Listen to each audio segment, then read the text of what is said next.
Bonjour, dans ce nouvel épisode, nous allons évoquer avec mon invité Agathe Comaza les émotions et les réflexes archaïques. Ces derniers vont plus ou moins s'exprimer à des moments de notre vie en fonction de ce que nous traversons.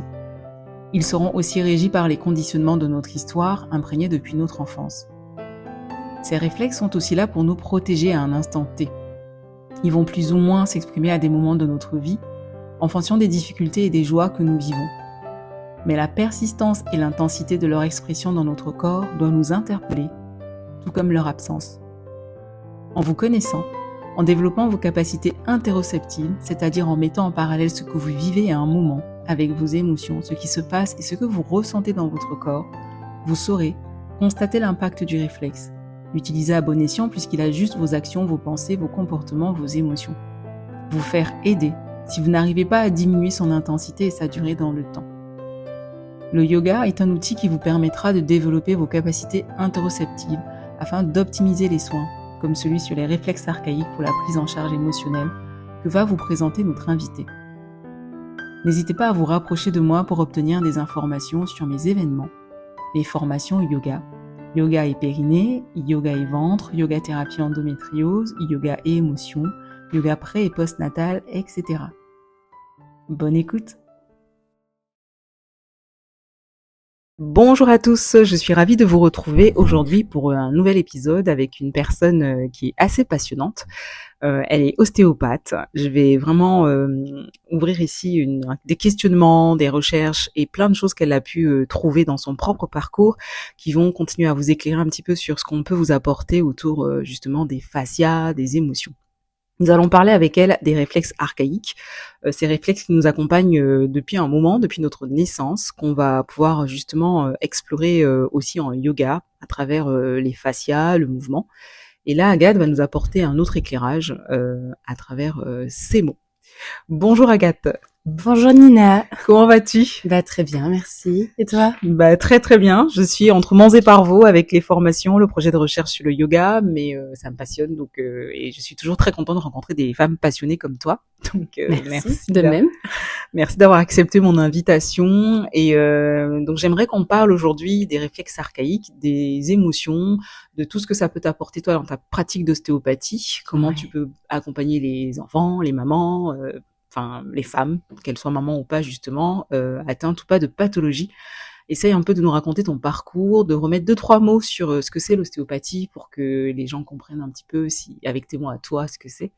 Et puis, partage-nous ce que tu connais autour des réflexes archaïques. Eh bien, moi, c'est Agathe Comaza, je suis ostéopathe depuis 2021. Avant même d'être diplômée, j'avais déjà fait des formations sur tout ce qui était posturaux et réflexes archaïques. Et donc, une fois diplômée, j'ai pu tout de suite mettre en place l'ostéopathie et assimiler assez rapidement les réflexes archaïques à l'ostéo. Alors l'ostéo, c'est pas du tout comme la kiné, comme beaucoup peuvent penser. Oui, il peut avoir un peu d'amalgame. Voilà, souvent j'ai des patients qui me demandent c'était quoi la différence entre les deux. Oui. Et donc l'ostéopathie, c'est une prise en charge très globale du corps. On va vraiment faire un check-up complet, de tester tous les structures, donc que ce soit osseuse, viscérale, crânienne, pour essayer un petit peu de trouver la cause du problème. Sachant que un problème ne survient jamais à cause d'une seule cause et il faut aller chercher un petit peu plus loin que juste j'ai attrapé ma brosse à dents et du coup j'ai mal au dos. Oui, tout à fait. Donc on va chercher un petit peu toutes les causes, que ce soit, comme je le disais, viscérales, parce qu'on oublie aussi que les organes envoient des informations au niveau des ganglions qui se trouvent près de la colonne, ce qui peut donner des douleurs dans le dos, alors que le problème est organique. Ah oui, exactement. Et je pense que l'interoception, maintenant, les recherches qu'on fait autour de ça nous expliquent vraiment plein de choses, de pouvoir se dire, quand je dis de me connecter à ce qui se passe en moi, c'est vraiment une écoute de soi, mais très attentive, qui va permettre aussi de favoriser d'optimiser votre travail d'ostéopathe. Oui, bien sûr, parce que déjà, on va aussi poser pas mal de questions à nos patients, et s'ils ont fait attention à certaines choses, nous, ça va permettre de nous guider aussi sur ce qu'on va rechercher en réalité, la cause peut-être la plus profonde, pour soulager au mieux le patient derrière, et d'avoir quelque chose qui soit périn dans le temps. C'est vraiment un langage des tissus. Moi, je dis souvent, oui. c'est assez fort. Enfin, Je fais un peu le parallèle avec le yoga parce que je travaille beaucoup en lien avec des ostéos, des kinés, des masseurs aussi et des masseuses. Je trouve que ce langage tissulaire est très intéressant. Et quand le patient commence à se l'approprier, ça fait vraiment un travail collaboratif qui est hyper fort. Tu parlais de pérennité, on a des rémissions, on a des personnes qui vont vraiment bien, qui savent arriver au bon moment pour faire de la prévention santé. Et ça manque beaucoup dans nos soins, je pense, aussi dans notre médecine conventionnelle. Oui, pas assez de prévention, ça c'est certain. On arrive toujours au moment où c'est malheureusement parfois un peu plus compliqué sur la prise en charge, alors que si ça avait été en amont, on n'aurait pas ces soucis et ces douleurs si intenses, ou ces pathologies même. Ouais. Et on a donc évolué dans le monde des fascias avec les apports, par exemple, des experts comme Joseph Ledoux ou Tom Myers. Et on voit aujourd'hui, par exemple, que la théorie polyvagale est remise en question parce que on se rend compte que finalement, tiens, quand on observe une personne, elle va peut-être avoir telle émotion, tel comportement, mais ses hormones, le dosage des hormones, la cortisone dans le sang ne va pas correspondre. Et donc aujourd'hui, plein d'études sont souvent remises en question. On les valide pendant 10 ans et puis derrière, bah non, ça va pas. Mais il y a quelque chose que je trouve qui reste quand même assez présent. Moi, j'ai envie de parler ici en tant que sage-femme du réflexe de Moro qu'on on va chercher à la naissance d'un bébé, d'un enfant, pour voir si, ok, est-ce que il répond à tous ces petits réflexes, tout ça.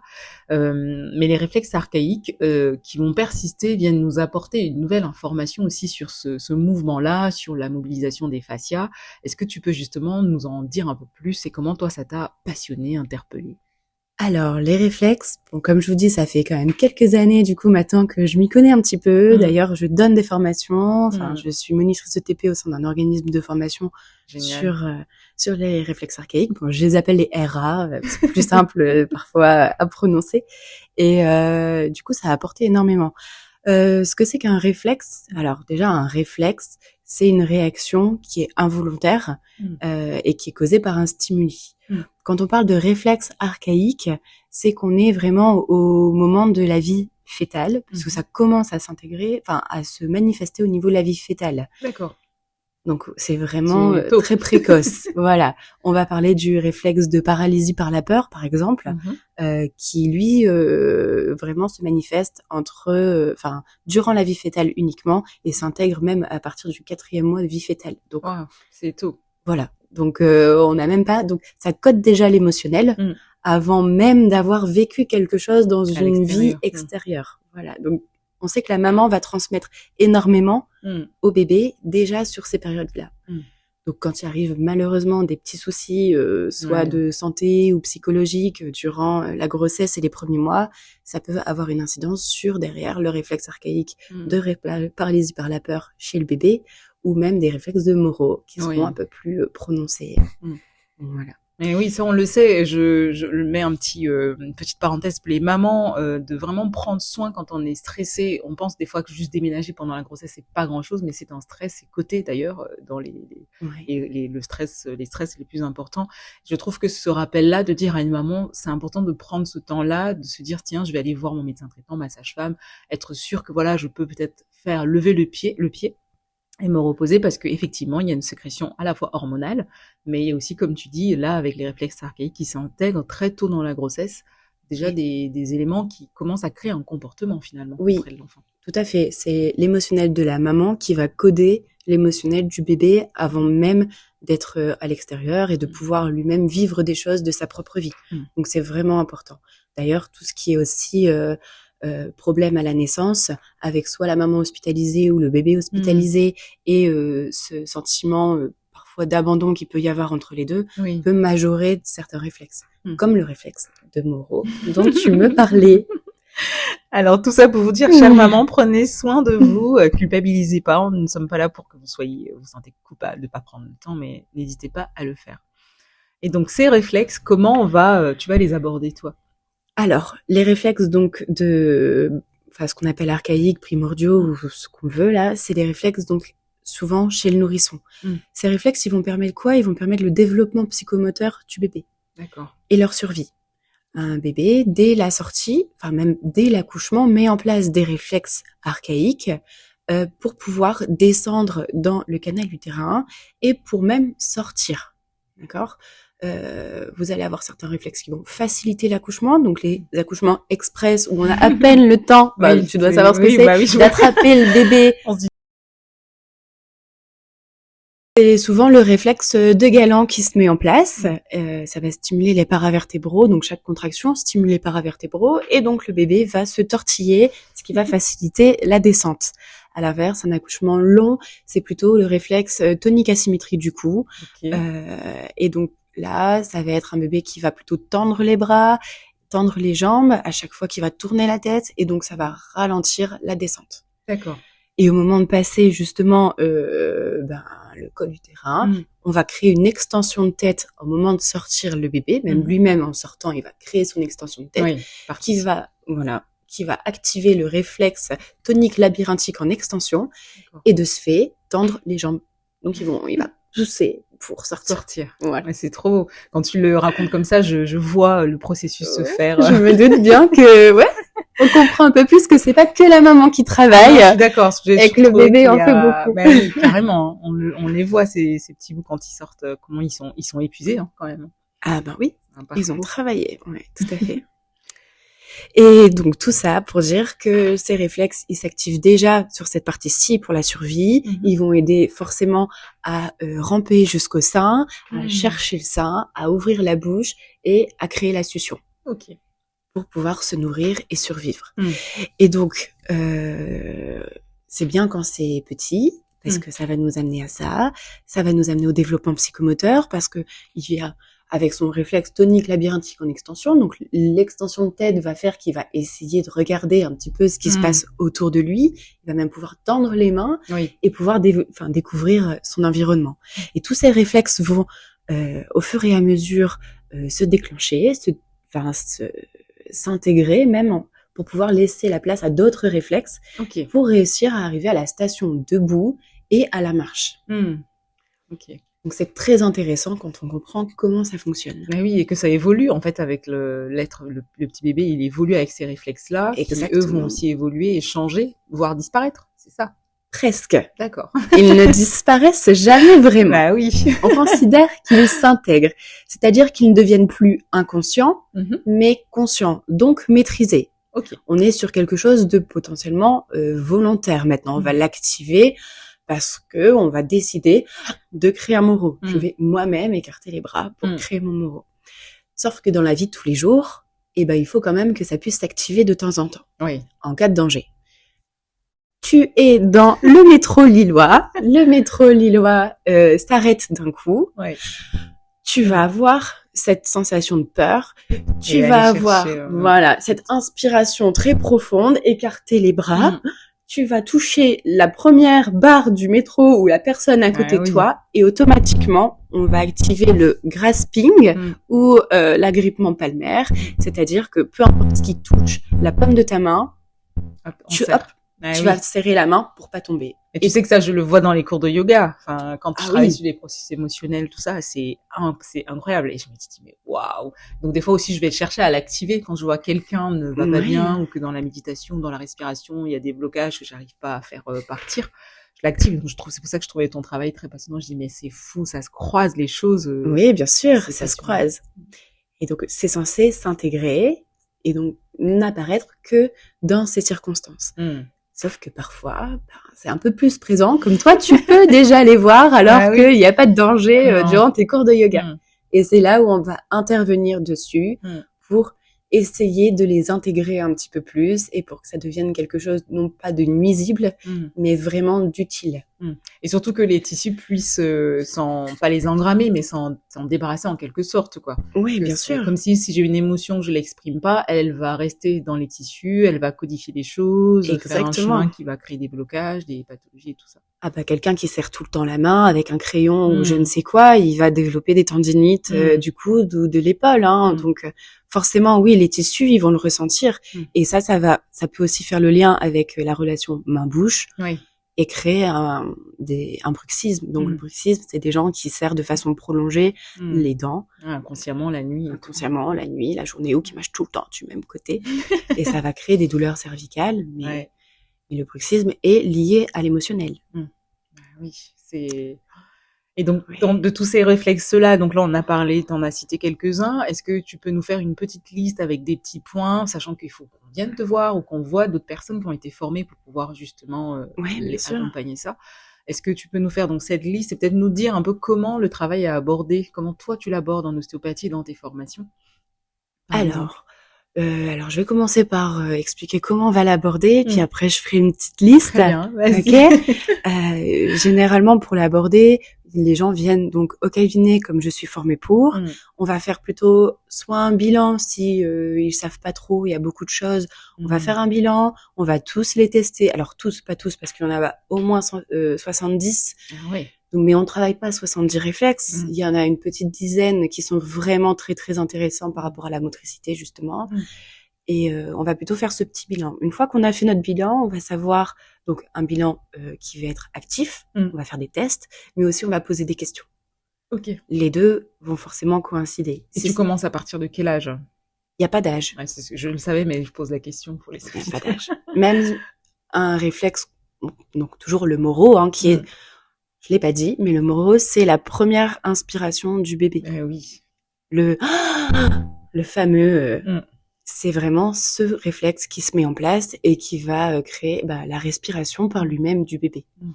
Et donc, par rapport à ces réflexes-là, on va poser déjà des questions parce que c'est censé s'intégrer au 4e mois de vie extra-utérin. Si ça persiste, si c'est trop prononcé, il va évoluer un petit peu, hein, donc il sera plus en moro pur, mais il va devenir un peu différent. On peut avoir le sursaut derrière qui apparaît, ce qui est normal aussi en cas de peur. Mais le moro, vers 4 mois, il est censé être intégré. Un bébé qui sursaute beaucoup trop, on va quand même utiliser le mot sursauter parce que les parents connaissent beaucoup mieux. Oui. C'est pas forcément normal non plus. Donc dès ce moment-là, on va commencer à pouvoir travailler, trouver des solutions pour pouvoir l'aider à l'intégration. Mais on va commencer, donc forcément, là, je vais pas poser des questions au bébé, mais aux parents. Oui. Et après, pour des adultes ou des enfants, on va travailler donc par les questions et par les petits tests. D'accord. Une fois qu'on a fait ça, forcément, je vais travailler ce qui va m'intéresser par rapport aussi au motif de consultation. Oui. Ton réflexe n'est pas à travailler, même s'il est un petit peu présent. OK. Ça, c'est aussi important à savoir. Et une fois qu'on a commencé à travailler nous au cabinet, il y aura forcément des petits exercices à faire à la maison parce qu'on est quand même sur du schème moteur. Et donc, le moteur, ça se travaille. La souplesse, c'est pas en faisant juste un exercice ou un étirement que on fait le grand écart. Ça rejoint bien la pratique du yoga. Exactement. C'est pas là, une fois par semaine, il y a vraiment, prendre quelques outils et aller faire à la maison. Je trouve que c'est s'engager pour sa santé. Exactement. Là, c'est vraiment cette parallèle où je sais que tu me comprends, donc c'est pour ça que je te fais ces petites dédicaces. Oui, comme ça, quand les personnes viennent et si qu'ils le sachent aussi quand on explore ce genre de pratique, on se dise pas. Je pense qu'il y a des soins où on va, on se repose, on laisse le professionnel faire, mais il y a des soins, si on veut que ce soit efficace, c'est bien de participer, de s'engager. Et par rapport aux réflexes, vous avez donc des réflexes qui sont un peu plus dans l'émotionnel et des réflexes qui sont un peu plus dans le moteur. Ok ? On va avoir en émotionnel donc le fameux moro dont on a parlé et le fameux réflexe de paralysie par la peur dont on a aussi évoqué au tout début. Ça, c'est vraiment des réflexes qui sont très présents chez beaucoup d'enfants et d'adultes et qui peuvent vraiment nuire dans la vie de tous les jours. Vous allez avoir, de toute façon, il y a des petites choses, des gens qui osent pas être tout seuls, aller chercher quelque chose, demander, prendre la parole facilement en public. Tout ça, on sait que ça vient peut-être de là aussi. C'est pas anodin. Un enfant qui veut pas trop aller chercher la baguette parce qu'il va devoir discuter et être mis au premier rang, c'est pas ça non plus. Ou avoir quelqu'un derrière. Ça peut être aussi source de stress. Donc ça, on va aussi regarder tout ça, mais effectivement, c'est important. Et on va commencer par les réflexes là, qui sont le plus important, puisque si l'émotionnel ne va pas, le corps ne peut pas non plus aller... créer les bons comportements, la bonne cognition pour pouvoir agir et décider, penser. Oui. Quand on va mieux, c'est plus facile de faire des choses et de se motiver que quand il y a quelque chose qui nous bloque et qui psychologiquement prend la place. Exactement. Et vous avez donc les autres réflexes. Alors, il y en a pas mal. Il y en a qui sont aussi très importants dans la dyslexie. Par exemple, le plus important dans les troubles de l'apprentissage en global. Vous avez le réflexe tonique asymétrique du cou. celui qui fait que les bébés ont du mal à sortir. J'aime bien quand parallèle. tu fais ta petite tête comme le bébé. Oui, je bouge beaucoup. Hein. Mon âme pense que je suis italienne parfois. Je bouge beaucoup de tout le corps. Et donc, vous avez celui-là qui est hyper important. C'est l'un des réflexes primordiaux qu'on va vraiment rechercher en priorité dans tout trouble de l'apprentissage. Okay.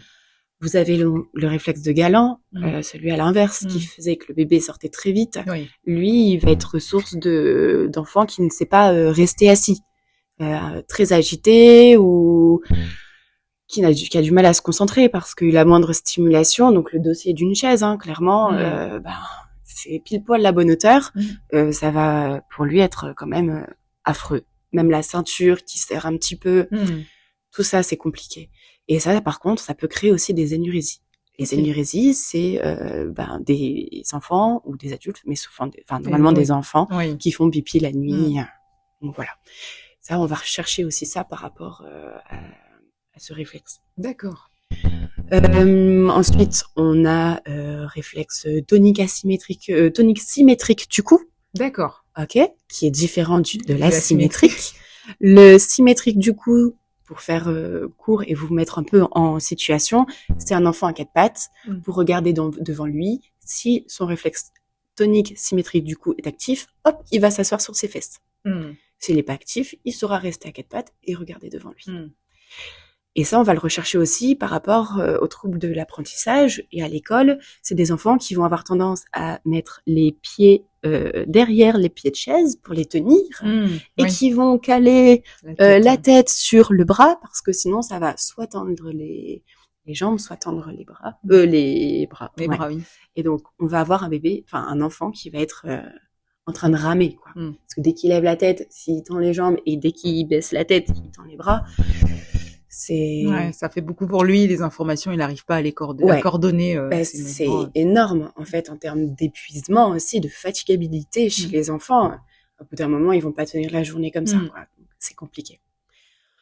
Ensuite, qu'est-ce que je peux dire sur d'autres réflexes aussi très intéressants? Donc, on a aussi le réflexe tonique labyrinthique en extension et en flexion. En extension, c'est celui donc pour sortir, l'extension de tête, d'accord? Ça, c'est des enfants qui peuvent marcher sur la pointe des pieds. D'accord. Ou des adolescents qui marchent beaucoup sur la pointe des pieds, qui posent pas le talon.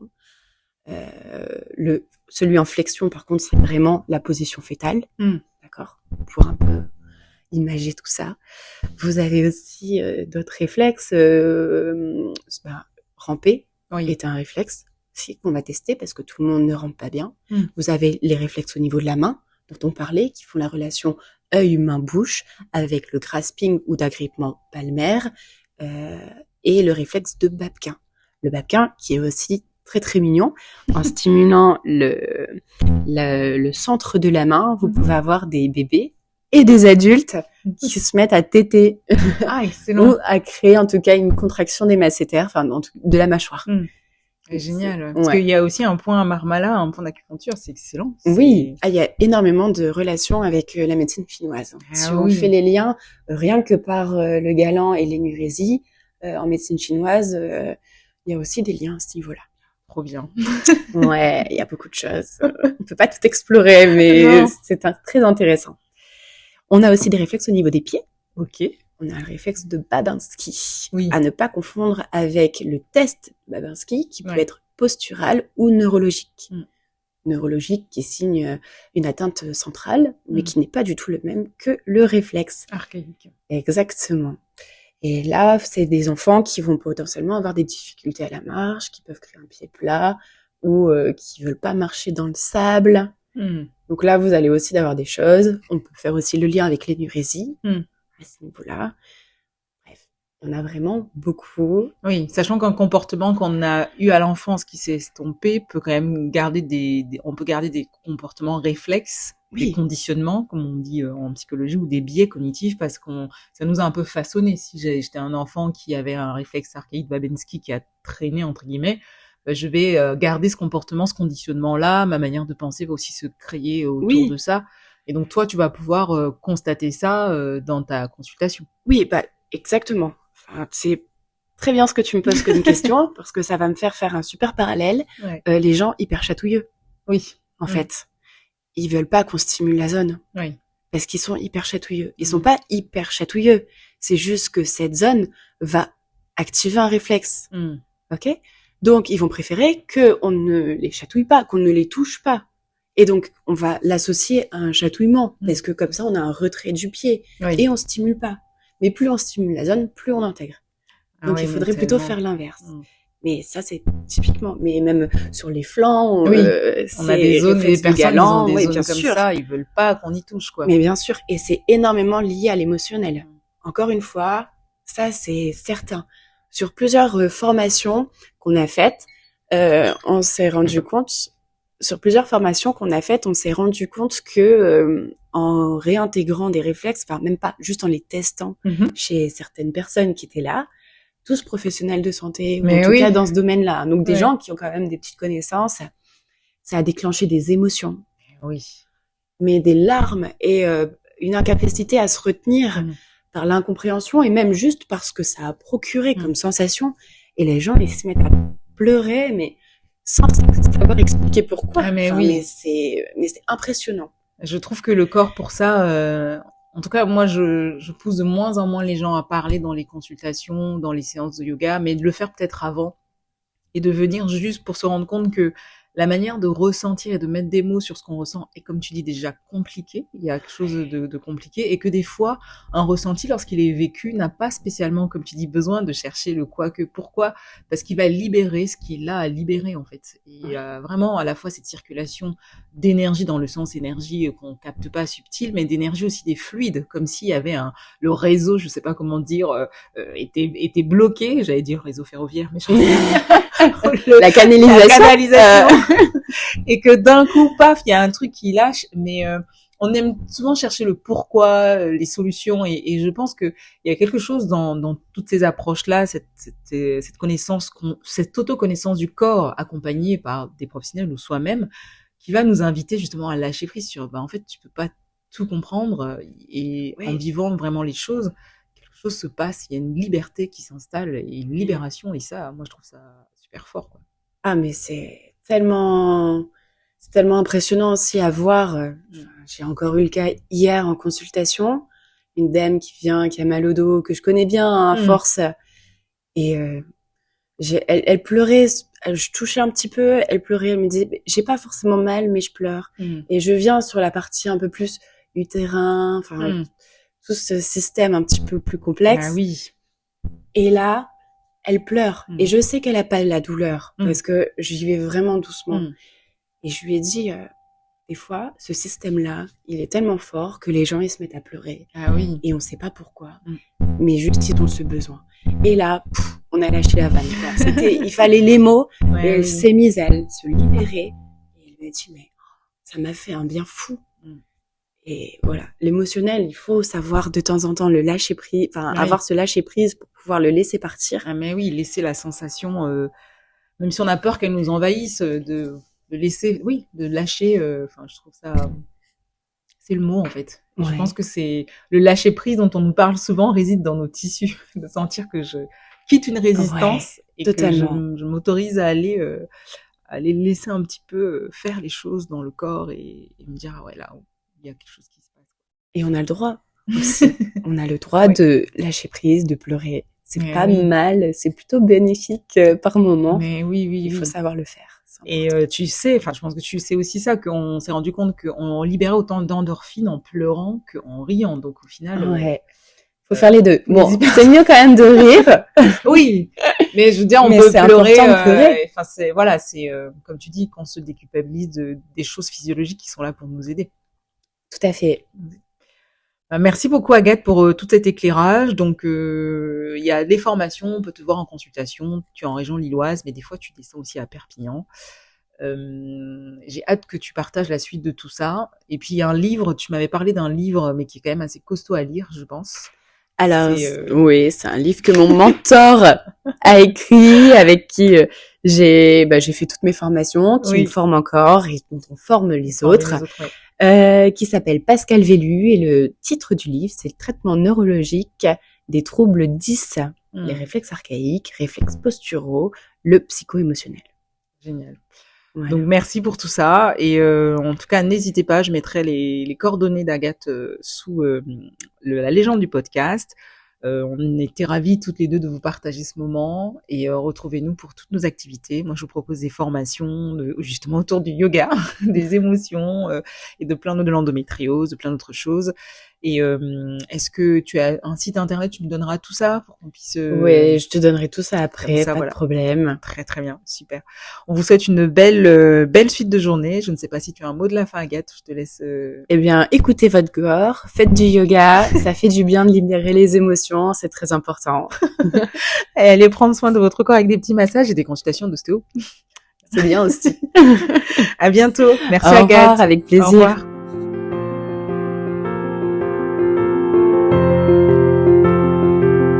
Merci d'avoir écouté cet épisode.